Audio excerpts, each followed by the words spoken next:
Tous les dimanches, rejoignez l'aventure 1000% pour être 1% meilleur à chaque épisode.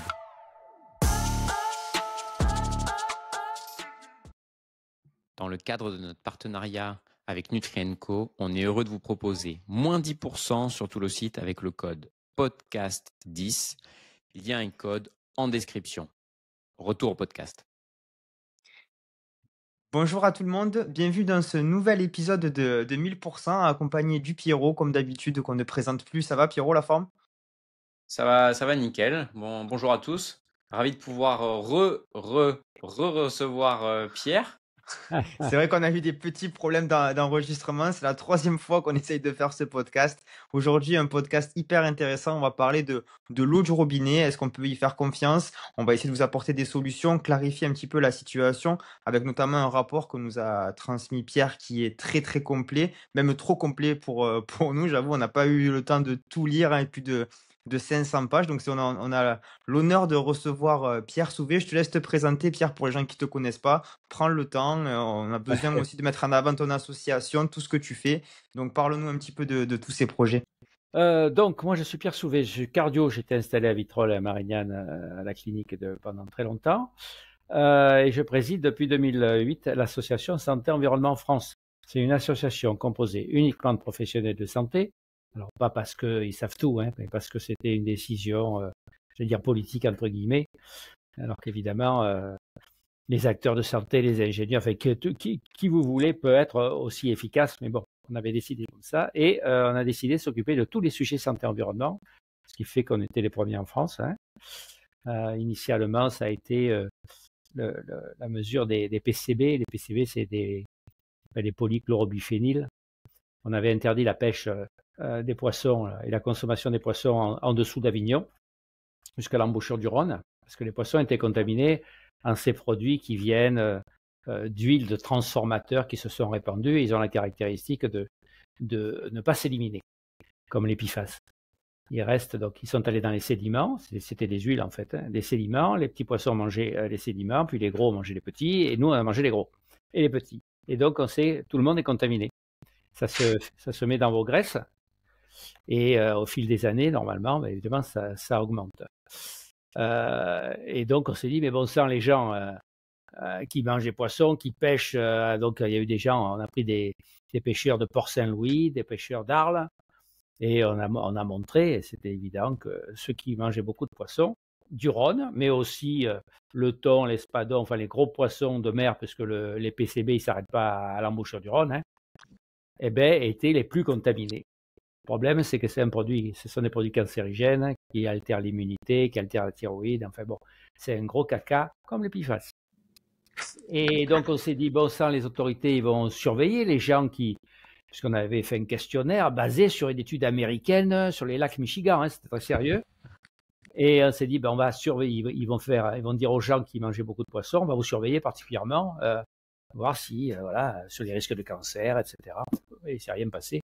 Donc les seules recommandations, ça a été en effet de ne pas manger trop de poissons. Alors c'est 2 fois par semaine maximum, mais en évitant, alors je cite de mémoire, hein, l'anguille, parce que c'est gras, ça accumule le toxique, le barbeau, la brème, la carpe et le silure, qui est le gros poisson. Donc on dit, ça vraiment limité une fois tous les 2 mois. La femme enceinte, alors il ne faut pas. Donc il y a quand même quelques recommandations, mais pas de surveillance particulière médicale. Tu parles de tous ces poissons d'eau douce, Ouais. Et le thon et saumon? Ah ben, le thon, alors le saumon un peu moins, mais les carnassiers de mer, thon, espadon, ça accumule des toxiques, donc ces fameux PCB, polychlorobiphéniles, et le mercure, qui a des effets neurologiques, qui est perturbateur endocrinien, et donc comme les PCB aussi. Et donc il est recommandé pour les poissons de mer pareil, enfants, femmes enceintes, absolument pas de gros poissons de mer, donc ce qu'on a cité. Il y a le requin, le thasard, mais bon, ça se mange moins ici. Oui. Hein. De limiter à 2 fois par semaine, dont un gras. Alors donc, je recommande de manger des sardines et du maquereau, petit maquereau. Parce que plus ils sont vieux, plus ils auront accumulé le truc. Voilà. Mais vous avez aussi, puisqu'il faut apporter des oméga 3, vous avez l'huile de colza, l'huile de lin, l'huile de noix. Et un autre, je cherche le nom, c'est mais ça se vend pas, c'est La la caméline. cameline. Oui, bravo. J'y suis, Deux hein. J'ai cuillères, révisé, deux Pierre, avant de cuillères venir. par jour. Et par contre, les antioxydants, ben, c'est celui d'olive, hein. Donc là, il faut y aller aussi, hein. Parfait. Il faut cumuler les deux. Après, on précisera quand même que pour ce qui est l'oméga 3 qui est actif, c'est l'EPA et DHA, et que pour transformer le ALA, qui est l'oméga 3 qu'on trouve surtout dans le règne végétal, il y a tout un tas d'enzymes qui permettent de le transformer dans les oméga 3 actifs, et que malheureusement, on n'est pas très très efficient pour faire ça. Donc, Surtout en vieillissant, m'a dit oui. la spécialiste du microbiote. C'est con. Et ouais. Mais aujourd'hui, on va quand même s'intéresser, tu parles justement un petit peu des eaux douces, mais on va s'intéresser plus spécifiquement à l'eau du robinet et faire un peu un état des lieux justement de la France. Toi, Pierre, ton expertise un petit peu sur ça, déjà pour les gens comprendre une eau qui serait pas forcément Ben, polluée avec des pesticides, comment ça fonctionne? Juste on la chlore, c'est ça? déjà, c'est un rapport intense puisque toutes les pollutions des eaux, que ce soit par les PCB, qui ont été interdits il y a longtemps, mais qui persistent, les pesticides, les PFAS, 2 tiers des eaux que vous buvez, ça vient des eaux souterraines. Vous ne croyez pas que les PCB, il y en a que dans le Rhône, il y en a aussi il peut y en avoir aussi dans les eaux souterraines. Donc c'est intimement lié. Toutes les pollutions environnementales des eaux de surface qui après vont dans les eaux souterraines, la majorité, c'est vous qui la buvez. Et donc le lien est fort. Voilà. Il faut absolument limiter toutes les pollutions pour que nos eaux de consommation, ça s'appelle les EDCH, eau à destination de la consommation humaine, soit de la meilleure qualité possible. Alors on met du chlore en fait pour la désinfecter, pour les bactéries. Alors j'ai plus le chiffre, mais dans le monde, je l'avais noté, c'est 500 000 décès pour une eau bactérienne, si vous voulez, infectée, avec les diarrhées, le choléra au pire, etc. Donc il faut qu'elle soit désinfectée. Mais là, c'est une eau, on parle d'une eau potable. Mais potable, donc voilà. Donc tous les systèmes de dépollution, d'ailleurs, il faut bien comprendre un truc, ces systèmes de dépollution ne sont pas là pour rendre l'eau potable. Ils sont là pour améliorer encore un peu plus la qualité de l'eau potable. Ok. Parce qu'après, ce niveau de chlore, j'ai l'impression aussi qu'il a sensiblement augmenté. Moi, en faisant un petit peu les études pour justement préparer ce podcast, il y avait notamment pas mal de papiers qui montraient qu'il y avait peut-être une corrélation entre une augmentation du taux de chlore et des cancers de la vessie, par exemple. Est-ce qu'il y a des retours par rapport à ça ou est-ce que c'est pas forcément fondé ou peut-être que c'est des rapports aussi que tu n'as pas eu peut-être entre les mains. Il y a tellement d'infos aussi. J'ai regardé, c'est un truc de l'Organisation mondiale de la santé. En 2000, il y a une grosse étude. En France, 4,6% des cancers de la vessie seraient attribuables au chlore, en fait, aux sous-produits du chlore, qui sont les trihallométhanes. C'est comme dans votre piscine, c'est pas le chlore, c'est le sous-produit qui va vous provoquer des problèmes respiratoires. Ben là, c'est les trihallométhanes dérivés du chlore qui augmentent le risque de cancer de vessie, tout simplement. Moi, j'ai l'impression que 5%, c'est peu pour un produit qu'on consomme tous les jours. Oui, en plus, bon, en France, on a de la chance quand même, hormis, vous allez voir, on va parler de certains départements, notamment dans notre région, on a une eau de bonne qualité. Et on est dans la région du Sud, pour les gens qui ne savent pas d'où on est, on le dit, on est dans le Sud. Ouais. Si avec l'accent et ils n'ont pas reconnu, c'est grave. On ne sait pas, on dirait T'as l'écharpe, Pierre, ou pas? Alors, mais s'il y a des Parisiens qui écoutent, ils ne vont pas être contents. Oui, après, ils ne vont pas être contents, ils vont partir. Gardons-les. Mais bon, donc... ils ont gagné hier, on ne dit rien. Bravo. Voilà. Oui, donc tu parles justement de disparité, on peut rentrer dedans. Alors, toi, ce que tu mets, ce rapport, ce qui met en avant, c'était surtout les pesticides qui étaient rentrés. Il y en a plusieurs. J'ai vu qu'il y avait le chlorothalonine ou la chlorothalonine, je ne sais pas comment on dit.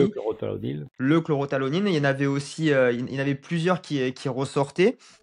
Comment on fait pour justement traiter tout ça? D'ailleurs, je prends l'exemple du chlorothalonine. J'ai vu un reportage sur France 2 où il parlait justement de cette affaire-là. C'est absolument ahurissant ce qui s'est passé, où en fait c'est la Suisse qui a justement fait des découvertes sur leur eau. Le taux autorisé en France à la base était de 0,1. Ensuite, ils ont découvert que ça passait à 0,13 dans certaines régions, donc ils ont alerté la France. La France a fait des études, ils se sont rendus compte qu'il y avait un tiers des sources d'eau qui étaient à plus de 0,1, notamment certaines qui étaient à 1 voire 3. Et en fait, la France a augmenté cette limite et maintenant on est passé à 0,9. Toi, ton Alors, avis, Pierre, par alors, rapport à ça, voilà, je voulais alors, avoir ton avis par rapport à ça parce que moi, c'est ce que j'ai entendu. Toi, je sais que tu es plus vraiment dans le métier, tu as plus de connaissances que moi. Donc, c'est quoi ton avis sur ça? donc, euh, jusqu'à maintenant, tu avais droit à 0,1 microgramme par litre d'un pesticide, de la molécule Princeps, avec un maximum total de 0,5. Ok, donc, ce n'était pas des normes sanitaires, c'était des normes vraiment, je dirais, protectrices. Donc, c'était bien. Et puis, comme en effet, il y a des captages qui sont plus capables de ne pas dépasser ces 0,1, alors là, j'ai l'exemple, par exemple, le chlorothalonil, donc suite à ce rapport, dans les Hauts-de-France, en Normandie, tu avais un tiers des échantillons qui dépassaient cette dose de 0,1. Normalement, si un dépasse, tu ne dois plus la boire, hein. Et pour un autre qui est le métallochlore, tu as 4 millions de gens qui ont bu une eau où il y avait plus de 0,1 de métallochlore. Et donc, il y a le produit Princeps et le métabolite, son produit de dégradation. Et donc, ils ont trouvé une idée géniale, c'est de dire, le métabolite, lui, il est moins toxique, et on n'a pas droit à 0,1, on a droit à 0,9, sans limite cumulable. Le pesticide 0,1, maximum 0,5 à tous. Le pesticide non pertinent, le métabolite de pesticide non pertinent, 0,9 sans limite de l'effet cocktail. Mais la définition du métabolite non pertinent, c'est un métabolite qui garde moins de 50% de son activité pesticide. Donc s'il est à 49%, on dit, s'il n'est pas méchant, on peut aller jusqu'à 0,9 et puis y en avoir 10 comme ça, alors qu'évidemment, on a fait ça pour pouvoir continuer à utiliser des captages qui n'auraient pas pu être utilisables sinon. Et donc, j'avais vu un diaporama de l'industrie chimique qui, un an avant la décision des ARS de dire c'est pas, on crée ces métabolites non pertinents, eux, ils ne réclamaient pas 0,9, ils réclamaient 9. 90 fois la dose du pesticide classique à 0,1. Et le gouvernement a dit, non, 90 c'est trop, 9 c'est trop, on passe à 0,9, on divise par 10. Donc au lieu de multiplier par 90, on a multiplié par 9 en disant ce métabolite non pertinent. Alors, s'il gardait 1% de son activité pesticide, ça ne me gêne pas, mais s'il garde 49%, ça me gêne. Et on voit quand même qu'il y a des régions où c'est presque à 3. J'ai vu le Calvados, l'Aisne, la Seine-Maritime, l'Oise, la Marne, Seine-et-Marne, l'Orne, l'Eure-et-Loire, la Vienne. Ouais. Je vois 0,1 il y a 10 ans et là maintenant c'est à 3. Enfin, c'est quand même ahurissant. Ça augmente au fil des... c'est clair dans ce rapport, il y a une dégradation de la qualité de nos eaux, surtout dans le quart nord de la France, quart nord et ouest. C'est pas que le nord-nord, il y a aussi l'ouest. Il y a une dégradation. C'est ce qu'ils disent clairement dans ce rapport, qui est de l'Inspection générale des affaires sociales, du Conseil du développement durable, des agences nationales. Il y a 3 agences nationales qui disent la même chose. Il faut faire quelque chose parce que ça se dégrade. Pour les auditeurs, est-ce que vous pouvez rappeler de quel polluant / contaminant vous parlez?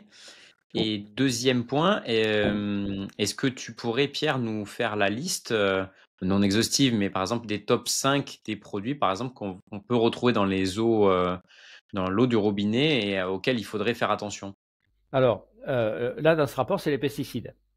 Il n'y a pas les PFAS, les fameux perfluorés, qui, je vous rappelle, sont les produits anti-adhésifs, donc les poils, là, les farts de ski, quand on mettait du fart, c'était des perfluorés. Cette veste-là, si je verse un verre d'eau d'huile, elle est repoussée. Ou le papier où vous achetez des frites au fast-food, si le papier ne prend pas le gras, c'est qu'il est traité avec ces PFAS. Et là aussi, c'est des polluants éternels, s'ils ont été appelés comme ça, parce qu'ils ne s'éliminent pas, comme les PCB. Et des liens avec des cancers, testicules, reins, baisse de l'immunité, altération de la thyroïde, altération du développement cérébral. Enfin bon, ça va être le problème à venir.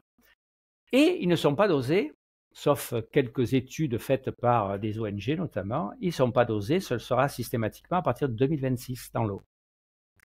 Donc, on peut retrouver dans votre eau, des pesticides avec Ils font essentiellement de l'agriculture, c'est ça, de les pesticides, l'agriculture. voilà. Là, quand on regarde le rapport, c'est la betterave, c'est les céréales, c'est la patate. Voilà. Ouais, c'est Pour les trois alerter gros peut-être trucs. justement, si vous avez un champ à proximité, peut-être faire attention à ça, hein. Je pense que les gens sont Ou conscients. les vignes. Les vignes peut-être Pour les aussi. vignes. Alors, j'ai fait un topo dans le Bordelais et ils font de gros efforts pour passer en bio.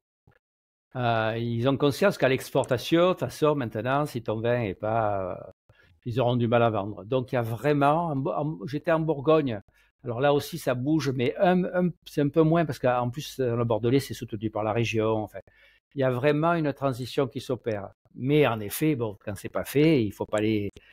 Si tu as la chambre du petit alors qu'il est en train d'épandre les pesticides, c'est pas une bonne idée qu'il aille jouer, qu'il laisse la fenêtre ouverte, qu'il aille se promener dans le champ juste après, hein, c'est évident. Hein. Ça, Et pourtant, la qualité de l'eau, j'ai l'impression que dans la partie sud, que ce soit dans le Bordelais ou dans le Languedoc, où il y a énormément de vignes, du graphique que j'ai vu, il n'y avait pas forcément ouais. trop d'inquiétude à avoir. Est-ce que c'est... C'est parce que c'est patate, on fait pas trop de patates là-bas, Ok. céréales, betterave, c'est vraiment les trois gros trucs. Mais après, est-ce que ces pesticides des vignes, justement, on cherche à les trouver aussi? Parce que je pense il y a des études et des analyses. Est-ce Ouais. qu'on les cherche, justement? Alors On j'avais trouve que ce qu'on noté, cherche, Pierre. Hein. ouais, j'avais noté dans l'eau à destination humaine potable, disons, on va dire, ils cherchent 33 pesticides par an. Il y en a beaucoup Ok. plus. Hein. Et dans les eaux souterraines, 50. Ok. Après, ils font tous les 3 à 6 ans, j'ai noté. Donc 33 pesticides dans l'eau potable, 50 dans l'eau souterraine et 97 tous les 3 à 6 ans, en plus dans les eaux souterraines. Ok. Donc c'est évident que ça ne couvre pas tout. Ouais, bien sûr. C'est évident. Donc, on a les pesticides, PFAS, et est-ce qu'on retrouve Et les d'autres métaux. choses? Et les métaux. Ok. Alors les métaux, on va parler de l'arsenic et du plomb. Alors le plomb. Le plomb, il était dans les canalisations des maisons et dans les canalisations publiques. Et donc on en retrouve encore, il y a des canalisations qui datent d'avant les années 60, où il peut y en avoir, parce que le taux de renouvellement des canalisations dans les rues de votre commune, c'est 0,6% par an. Donc logiquement, il faut 150 ans pour changer toutes les canalisations. Et en plus, dans les maisons où vous habitez, les vieilles maisons, il y a encore des raccords en plomb. Hein. Moi, je suis allé, on a détruit la maison de mon grand-père, j'ai vu des trucs en plomb, je me suis dit, bon sang, tu as bu l'eau longtemps. Bon. Et donc, le plomb, trouble neurologique, trouble digestif, le pire, c'est le saturnisme. Donc, il y a 2 régions, PACA et Île-de-France, où il y a encore pas mal de saturnisme, c'est-à-dire trop de plomb dans le sang, avec des conséquences parfois irréversibles sur le développement cérébral des enfants. Donc le plomb. Le deuxième, c'est l'arsenic. Alors l'arsenic, c'est bizarre, parce que donc on voit l'étude Esteban, c'est l'étude Santé publique France, qui te dit les enfants de moins de 6 ans sont plus contaminés en arsenic quand ils boivent de l'eau embouteillée. C'est-à-dire que tu regardes, les dosages avant 6 ans sont plus élevés qu'après 6 ans. Et je dis, mais bon sang, ça vient d'où? Et je pense immédiatement à l'eau des biberons. Qu'est-ce qu'on met comme eau des biberons? Puisqu'on ne met pas en général pas de l'eau du robinet, on met de l'eau en bouteille. À l'occurrence, il y a marqué eau embouteillée sur l'étude de Santé publique France.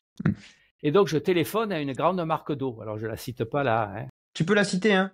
Ah bon? Il n'y a pas de souci. Ah oui, on peut tout faire. Au contraire, le but, c'est d'être transparent avec tout le monde. Et... c'est peut-être chaud, hein, parce que c'est... Et ouais. Parce que ça, c'est... Bon, alors... Non, moi, je vais citer des marques après. De toute façon, j'ai vu le rapport après de Agir contre l'environnement et je donnerai pour les gens les marques qui. On parlera du plastique après, j'en parlerai moi, mais après, il n'y a pas de souci. Si tu veux dire un nom, tu dis un nom. Si tu veux pas, tu dis pas, il n'y a aucun souci. Ouais, elle a un bouchon vert, m'a dit ma femme. Voilà, ça suffit. Allez, et c'est bon. Donc, je leur dis et tout de suite, ils me répondent. Hein. Non, on a 2 microgrammes par litre. La norme est à 10 microgrammes par litre. L'arsenic, ça ne s'accumule pas, mais c'est un cancérigène hein, quand même. Bon. Et elle me dit, mais un tel, il a 4 microgrammes par litre. Toujours dans la norme. Hein. Elles sont toutes dans la norme, les eaux minérales. Hein. Et donc, je téléphone à Montroucou pour leur demander combien ils ont. Ils ne m'ont jamais répondu. Parce que c'est beaucoup donné aux enfants. Hein. Oui, bien sûr. Donc, c'est l'eau des Cévennes. Ouais, donc, j'ai proposé au ministère sur les bouteilles d'eau minérale, il y a le nitrate, les sulfates, le magnésium, etc., de rajouter arsenic, même si c'est dans la norme, hein, puisqu'elles sont dans la norme. Hein. Ah là, on m'a dit surtout pas, hein, on va pas foutre la panique. Mais l'idée, c'est que si vous avez eu un cancer, si vous avez un enfant, c'est de savoir quelle est la dose. Bon, il ne faut pas de nitrate dans l'eau du bébé, hein, bien d'accord, c'est la priorité. Mais s'il y a moins d'arsenic, à mon avis, c'est pas plus mal. Et donc, si vous avez des enfants, Donc, voilà, vous téléphonez à la marque, vous leur demandez combien il y a d'arsenic et vous et comparez. est-ce que tu aurais peut-être pas pour dénoncer les marques qui jouent pas le jeu, mais est-ce que justement tu aurais des marques à conseiller, peut-être dans l'autre sens, et des marques à mettre en avant qui Non. respecteraient? J'ai Non? discuté avec un cancérologue et on doit le faire. On n'a pas fait le tour de toutes les marques pour avoir leurs valeurs qui respectent la norme, je le rappelle, hein. Ok. Mais bon.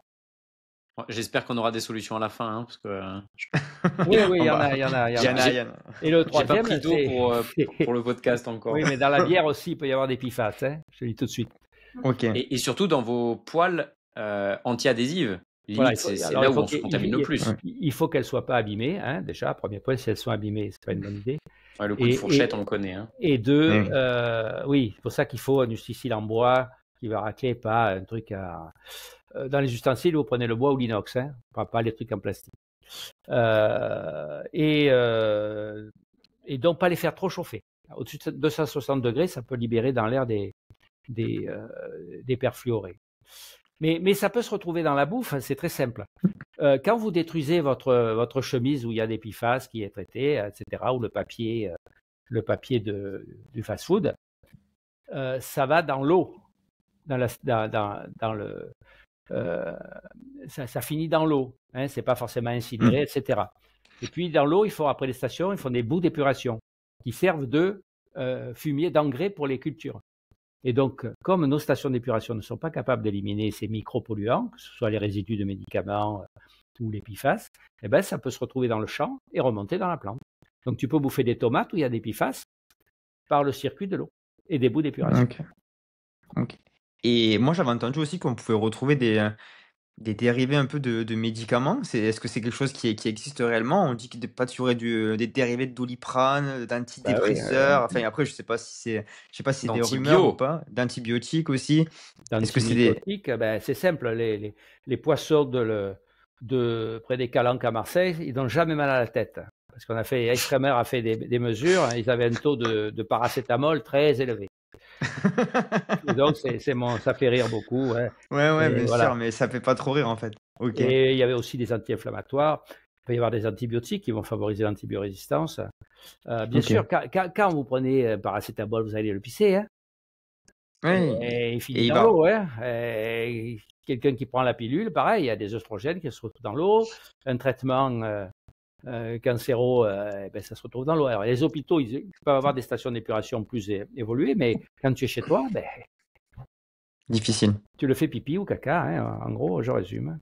Vas-y, Pierre. Il y a d'ailleurs, très intéressant, les vétos, ils font un traitement anti-cancer pour les animaux, tu dois ramasser les selles et les détruire comme des contaminants. Ouais, des contaminants. Et chez nous, non, on laisse aller dans l'eau. Est-ce que c'est vrai quand on habite à côté d'un hôpital ou d'une clinique, comme l'hôpital et la clinique partagent le même circuit d'eau que nous, est-ce que c'est un facteur contaminant supplémentaire ou pas spécialement? Je crois pas. J'ai pas d'éléments, mais je pense pas. D'accord. Et au niveau des solutions, moi j'ai vu qu'on utilisait justement la dilution, c'est-à-dire qu'en fait, si une eau est contaminée, on va rajouter de la bonne eau pour justement essayer de faire revenir un petit peu à un taux assez stable. On utilise aussi le charbon actif, donc qu'on importe aussi, j'ai vu du Chili, de la Chine, etc. Il y a des énormes endroits où on récupère tout ça. Mais le charbon actif, il me semble qu'il n'y a pas trop d'efficacité sur la chlorothalonine, mais plus sur les autres pesticides, il me semble. En fait, qu'est-ce qu'on pourrait faire du coup, Pierre, pour il est bien ce rapport, hein. Ben, il est très très complet. Et Donc, franchement, c'est vrai que c'était. J'ai un collègue qui habite en Normandie là, et il a un cancer de la moelle. Bon, et j'ai dit mais justement après avoir lu le rapport, j'ai dit mais bon, sans ton eau, tu bois quoi? Il m'a dit j'ai mis l'osmose inverse. C'est le meilleur, l'osmose inverse. En fait, il y a une première filtration, après il y a du charbon actif et après tu as l'osmose inverse. Le problème c'est que ça coûte un peu plus cher et que ça consomme 4 litres d'eau en moyenne, je veux dire 4 pour un litre qui est produit. Et donc, c'est pas très rentable.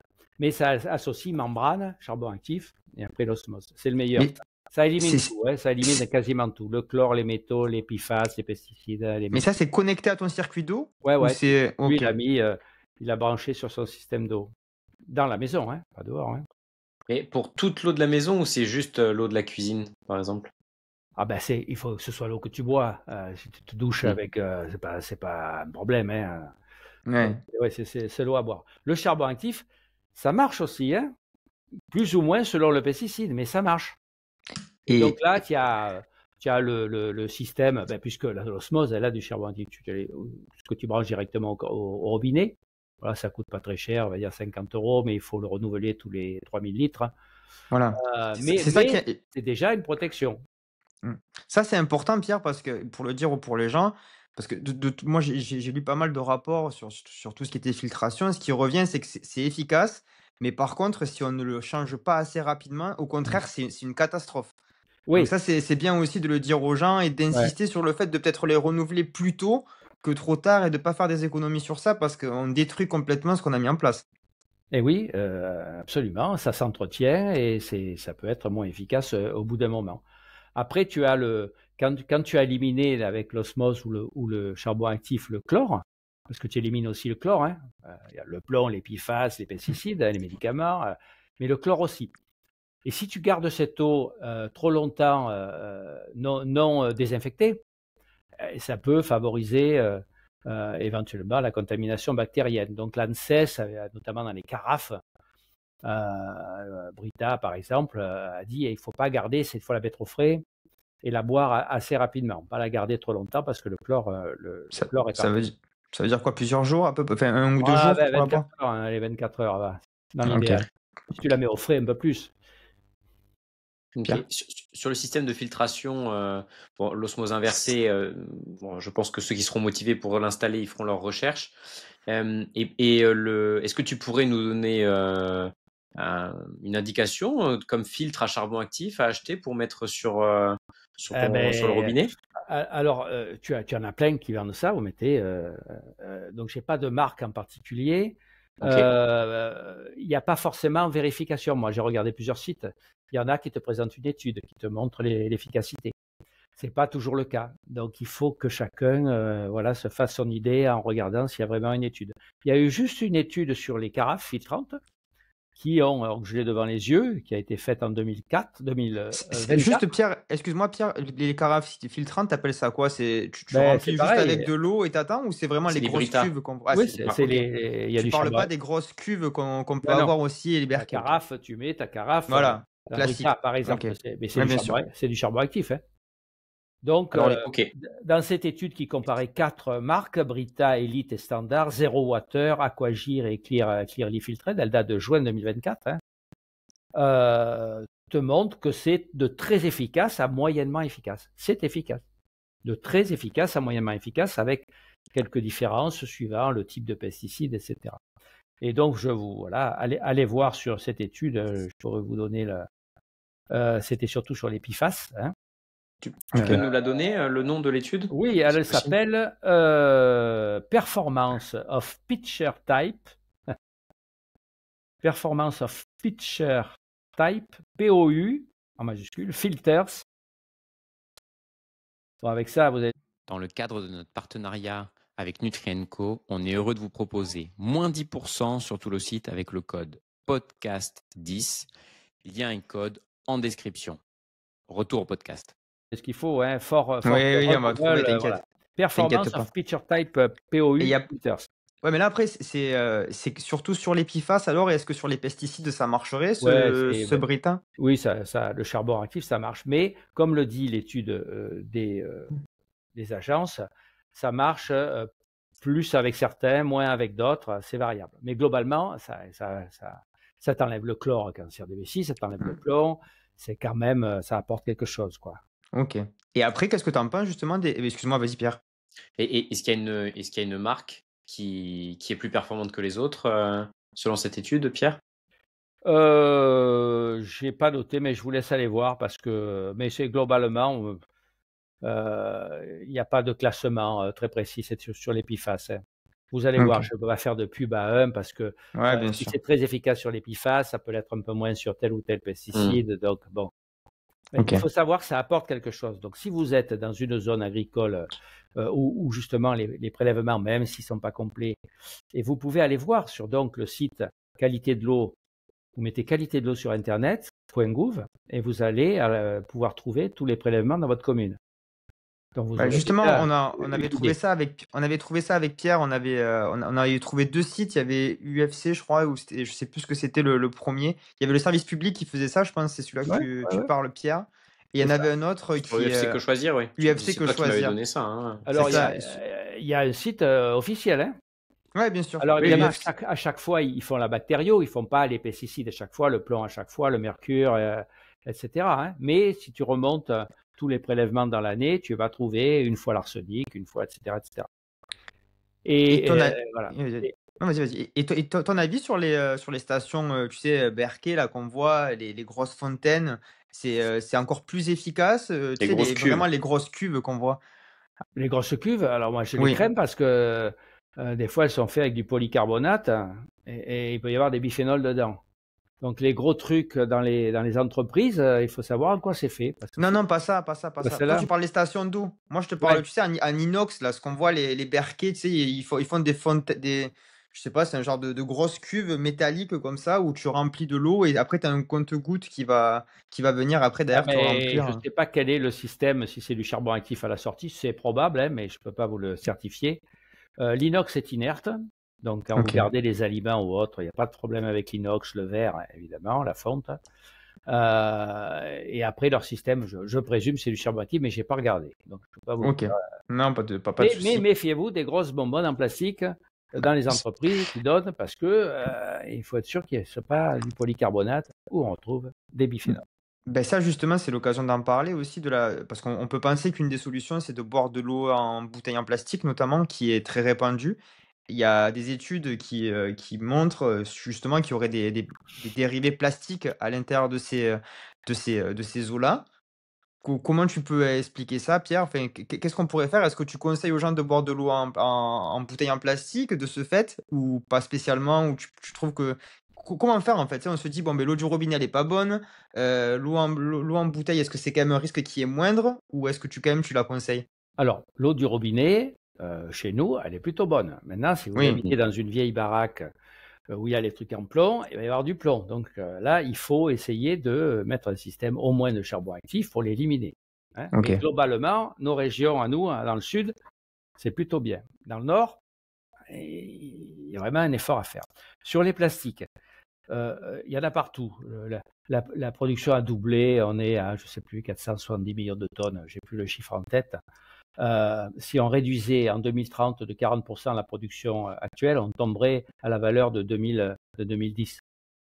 Donc il y a une explosion. Donc du plastique, il y en a partout. Donc il y a eu des études dans l'eau de surface, tu trouves des plastiques. Même dans l'eau du robinet, parce qu'il y en a partout. Il y en a même dans l'air, tu en respires, ça va dans ton cerveau, ça passe même la barrière hémato-encéphalique. Il y a eu des autopsies de gens, on a trouvé plein de plastique dans le cerveau. Des nanoplastiques, hein. Micro, il y a micro, nano, les plus petits. Si tu prends des bouteilles en plastique, ben, il y a plus de microplastiques. Si tu fais chauffer, donc c'est l'histoire des biberons en plastique, une étude écossaise, si tu fais chauffer, tu peux avoir des millions de microplastiques dans le lait chauffé au micro-ondes dans le biberon en plastique. Donc, privilégiez les biberons en verre. 2, si vous n'avez pas de biberon en verre comme biberon en plastique, il ne faut jamais mettre le lait chaud dans le biberon. Il faut le faire chauffer à part dans de l'inox, par exemple, le laisser refroidir à température ambiante et après le mettre dans le biberon. Et jamais de liquide chaud dans le biberon, s'il est en plastique, ou bien en verre, de l'enfant. Donc, si votre bouteille d'eau donne plus de microplastiques, bon, après, il y a la composition chimique qui compte. Donc, c'est le numéro 1, le terephthalate, bon, pas très agressif, mais agressif quand même. Et il y en a un peu plus que dans l'eau potable. Après, si vous êtes dans une eau où il y a plein de nitrates, que vous n'avez pas de système de dépollution, vous avez des nitrates, des pesticides, du plomb, et que je n'ai pas de système de dépollution, ben, je préfère boire de l'eau en bouteille, hein, évidemment. Dans l'idéal, en verre. OK. C'est vrai qu'en verre, moi, j'avais cherché et Ben j'ai oui. pas trouvé, hein. Franchement, c'est compliqué, de Alors dans les s'acheter un. hôtels, c'est obligatoire maintenant. Dans les OK, réceptions, les trucs de labo et autres, tu ne peux plus mettre de bouteilles en plastique. OK. Ouais, c'est vrai que les chiffres sont assez fous et donc j'avais vu pour les gens, je complète un petit peu ce que tu dis, mais surtout sur les bouteilles d'eau, éviter la chaleur parce que souvent les packs d'eau, hein, qu'on achète de 6 litres, éviter la chaleur parce que il va y avoir encore plus de plastique à l'intérieur, éviter de trop les conserver aussi, ça c'est important et de Ouais. pas les réutiliser. C'est vrai que moi, je me rappelle avant, j'avais une bouteille d'eau en plastique, je l'ai réutilisée 4 ou 5 fois, même, voire plus, elle avait une durée de Mmh. vie. À la fin, tu avais l'étiquette, elle sentait qu'elle avait vécu pendant 10 ans. Ben voilà et ça, c'est vraiment déconseillé donc faire attention. Alors si tu la réutilises, que tu mets l'eau et que tu la bois de suite, tu vas pas, Oui, hein, il y a la durée de contact qui va jouer aussi, hein, l'usure, OK, mais OK la durée de contact. et j'avais vu, justement sur le rapport d'Agir pour l'environnement, c'était la bouteille le pire, hein, c'est que la bouteille qui contenait le plus de nanoparticules de plastique, c'était la Vitalkid, mais à un chiffre, c'était fois 100 par rapport aux autres, c'était impressionnant. Là, je fais la pub pour celle qui était en zéro. Il y avait la Carrefour Source Montclar, il me semble, et la Volvic 0,5 centilitres. Il y avait 0, ils ont retrouvé rien à l'intérieur. Peut-être qu'après c'était plus petit, je sais pas, Ouais, ouais. mais en Alors, tout cas, voilà. dans les bouteilles plastiques aussi, il y a une étude allemande qui a montré que dans 40%, il y avait de l'antimoine. L'antimoine, c'est un cancérigène possible, c'est un cousin de l'arsenic. OK. Donc voilà, c'est compliqué d'échapper à tout. Mais mon collègue cancer, il s'est mis une osmose inverse, mais on retombe toujours sur l'aspect, il faut du pognon, quoi. Ouais, il faut de l'argent. Et s'il y a 13 ans d'écart de vie entre les plus riches et les plus pauvres, c'est pas pour rien. Regarde, là, moi, je peux m'acheter du charbon actif, mon copain de l'osmose, mais il y en a qui peuvent pas et qui boivent Mmh. de l'eau dans leur immeuble pourri. Et bon, j'allais dire ça, voilà, hein, Ouais, ça fait mal. ça fait mal. Mais au final, pour 100 €, est-ce qu'il vaut pas mieux que comme investissement parce que forcément, l'osmose inversée, c'est Ouais. 1 000 €, 2 000 €, c'est ça à peu près l'ordre de grandeur? C'est moins, mais ça consomme beaucoup d'eau, donc Oui. il Mmh. faut avoir les Et moyens, quoi. pour 100 €, on peut avoir un filtre à charbon actif qui nous dure combien de temps? Normalement, sur celui que moi que j'ai, c'est affiché 3000 litres. Donc, tu vas pas te laver les mains avec cette eau-là. Bien Ouais, bien sûr. sûr. As une petite béquille, tu passes à charbon actif Ah, la dérivation ou pas. Donc, et c'est sûr qu'il faut pas se doucher ou boire ou se laver les mains avec. Tu remets dans Mmh. l'axe normal et puis hop, tu tournes et c'est l'eau charbon actif qui sort avec un petit jet que tu gardes que pour la boisson. et ton avis sur les gourdes filtrantes? Ben, là aussi, c'est pareil, je présume que c'est. D'abord, les gourdes. Vous achetez une gourde en inox, hein, déjà. Et je pense que c'est comme les carafes. Je n'ai pas vu d'études comparant les différentes gourdes, mais je présume que c'est du charbon actif. On tombe toujours dans la même affaire qui Il n'y a nécessite pas un d'autre moyen de entretien. filtrer?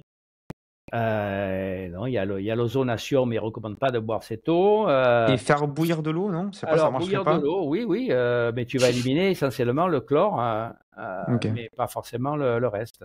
J'avais même vu une étude sur les gens qui, des fois, il y a du radon qui est un produit radioactif, c'est dérivé de l'uranium. Dans des régions où il y a beaucoup de radon, les eaux ont du radon. Et quand tu fais bouillir l'eau, ça libère le radon, gaz radioactif, impliqué dans les cancers du poumon, dans Une l'air. Donc, centrale nucléaire à la ils tu te as une disent, centrale nucléaire à la maison. je l'ai noté, euh, attention, si vous faites bouillir une eau riche en radon, le gaz se libère, veillez à ce que la pièce soit bien ventilée. Il faut le faire, hein. Mais il y a Ouais, des régions où il y a du radon dans l'eau.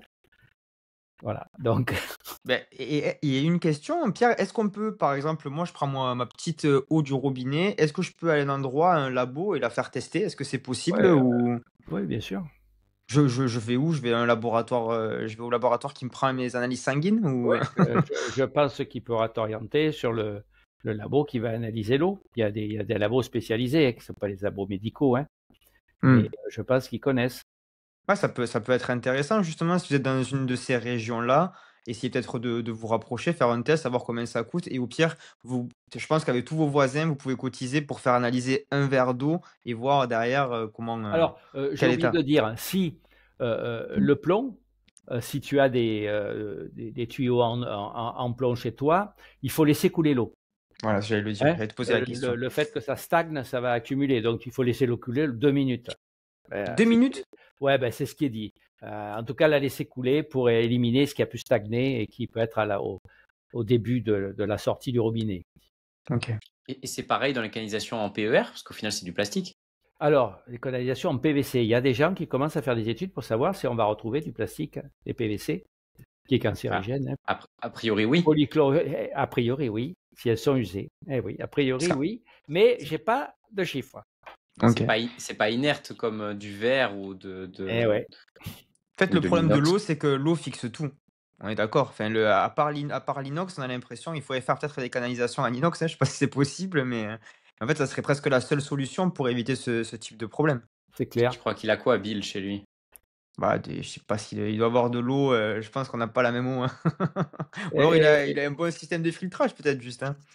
Et alors, pour les stations d'épuration, parce qu'après, donc, cette eau, tu la retrouves en France.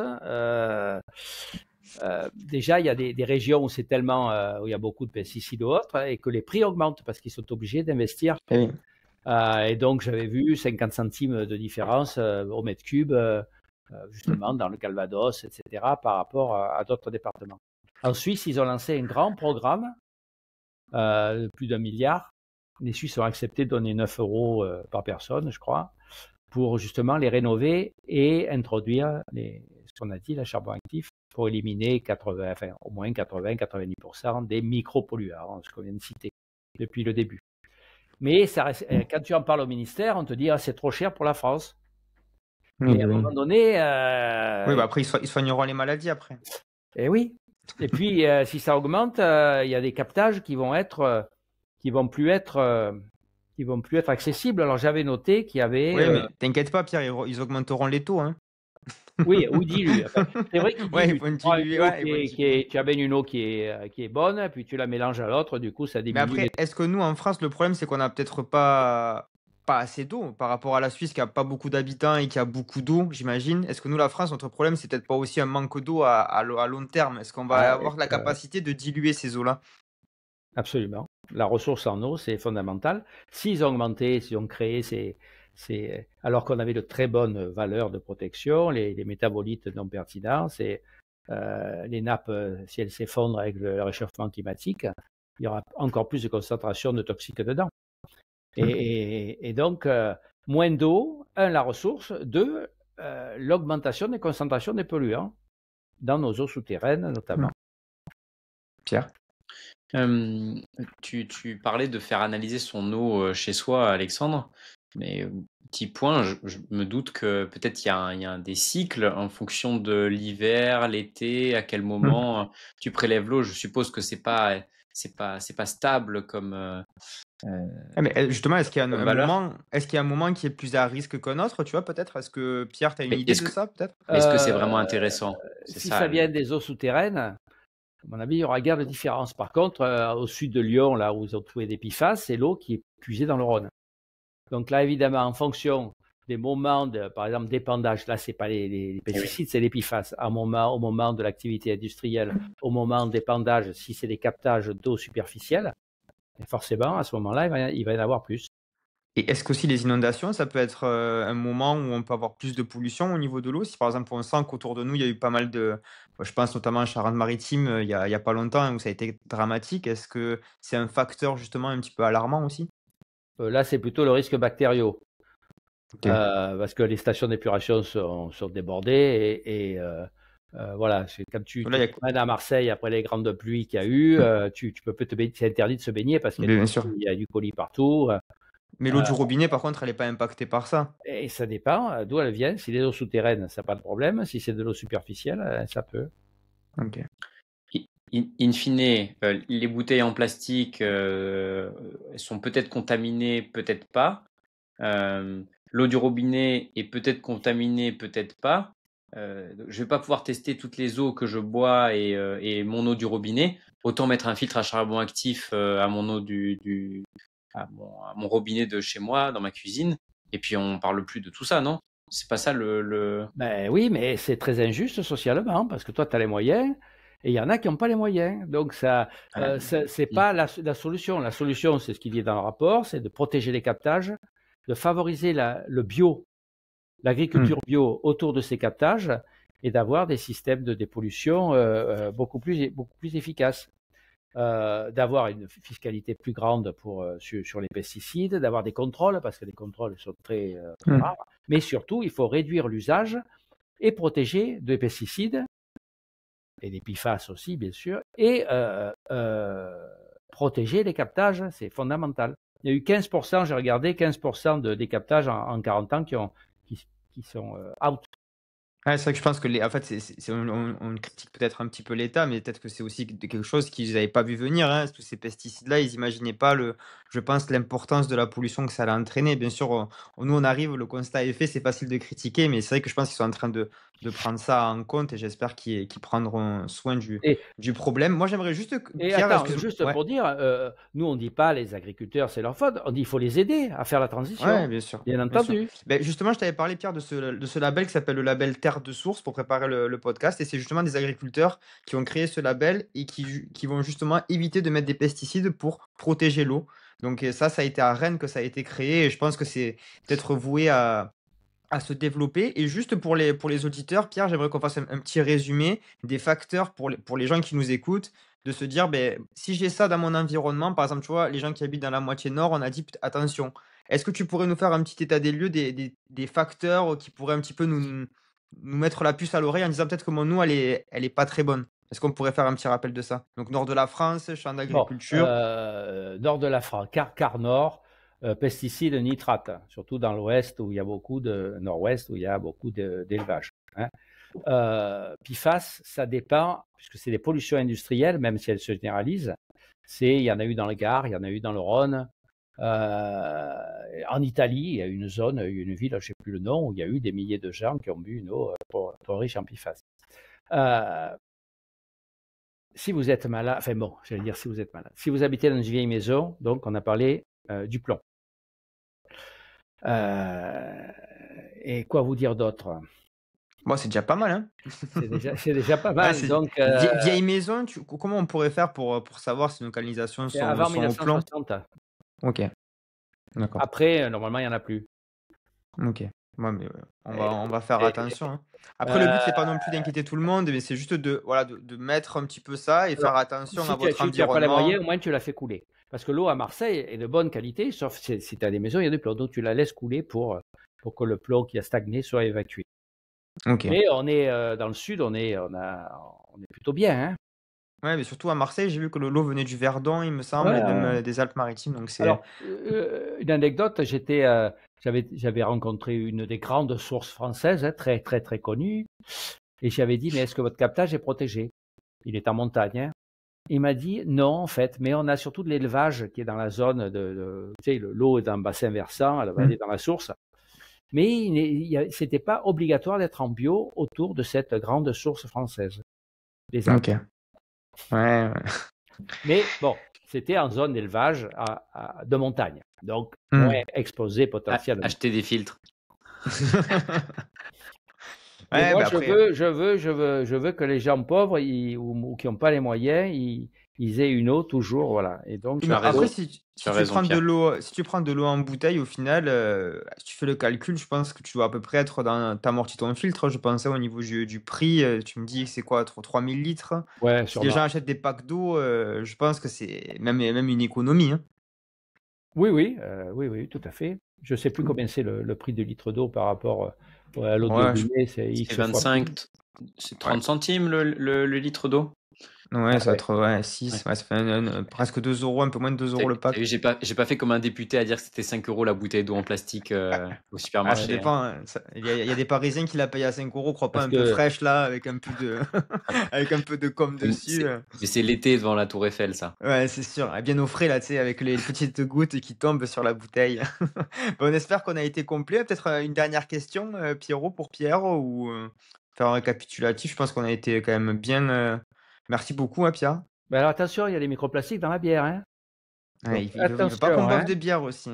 Et qu'est-ce qu'on fait, la bière pareil? Il y a des choses à respecter. Non, mais est-ce que Cuvinox, et je bois ça dans des bouteilles en verre, Pierre. Donc c'est bon, parfait. Ouais, c'est déjà mieux. Les gourdes, hein, pour aller faire du sport, c'est en inox. Hein. Vous avez un très beau, parce qu'on fait plein de petits guides gratuits. Il y en a un sur activité physique et environnement où il y a les recommandations, comment faire de l'exercice sans se contaminer et comment l'environnement peut te contaminer si tu vas courir avec du périphérique. Comment je le retrouve ça, Pierre? Où est-ce que je le retrouve? Sur le site de l'ASEF, www.asef-asso.fr, www.asef-fr. Et là, il y a plein de petits guides sur tout, l'alimentation, Mais on les mettra, si tu as des liens à nous envoyer, Pierre, on les mettra directement en description de la vidéo. Tu vas sur le site ASEF, tu as tout ce que tu veux. Mais envoie-moi tout, non, Pierrot? Comme ça, juste, j'ai fait un copie-colle. Je vais déjà faire le montage de la vidéo, les extraits. Pierre, pense à moi, à mon bien-être aussi, non? Tu es jeune, toi, tu peux. Bien sûr, mais je le ferai, Pierre, je le ferai. Il y a 5 réunions demain, est-ce que tu te rends compte? Ouais, je sais pas. En tout cas, merci d'avoir pris le temps. Merci beaucoup d'avoir pris le temps, Pierre, parce que ça fait quand même la 3e fois qu'on fait ce. On a fait 3 fois l'introduction, pas le podcast. Mais en tout cas, un grand merci à toi, Pierre. Allez voir la CEF, on mettra tous les liens en description. N'hésitez pas à poser vos questions aussi. Et si vous êtes pro de santé, c'est ça, Pierre, on peut aussi adhérer à la CEF. C'est ça. Et c'est d'intérêt général, éligible au 1% pour la planète. Vous pouvez faire un don, c'est Noël. Ce sera déductible aux 2 tiers des impôts. Et il n'y avait pas un projet aussi parce que nous, on est bénévoles. Tu cherchais pas un mécène là? Tu nous avais dit en off? Oui, pour la transat. Vas-y, on sait jamais. On sait jamais. En janvier, on fait une soirée sur un médecin de la CEF qui fait la traversée, la transatlantique en solitaire en 2027. Et donc, on fait une soirée scientifique où il y a Tara Océan. Tara Océan, c'est les mesures de polluants dans l'océan, dans les plastiques. Et d'ailleurs, on est allé ensemble à l'Élysée plusieurs fois pour le traité international sur les plastiques, puis quelqu'un de la fac de pharmacie qui parlera des perturbateurs endocriniens dans les oursins, enfin dans ce qu'on peut manger dans la mer, et le procureur, le vice-procureur de Marseille sur les bateaux qui ne respectent pas la législation. Et donc, on cherche des gens intéressés à cette aventure parce qu'elle va porter nos valeurs de respect de l'environnement. La santé de la mer, c'est aussi notre santé, hein, je crois que c'est le titre. La santé de la mer, c'est aussi notre santé. On dépend de ce qui nous entoure. Je vous rappelle que dans notre sang, il y a du sodium, du chlore, du potassium. C'est de l'eau de mer. Hein, qu'on a de l'ADN commun avec les algues.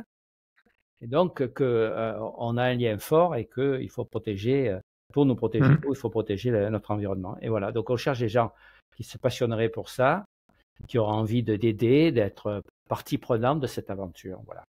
Super. Il faut me contacter. Et contacter Pierre et on va tout mettre les liens sur la CEF. Pierre Souvé.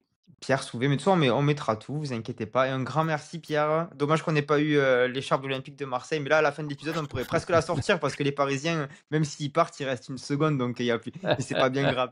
Merci à tous en tout cas, on s'est régalé. Merci Pierre pour toutes ces informations. Faites attention à l'eau chez vous et à très vite pour un nouveau 1000%. Ciao à tous. Ciao.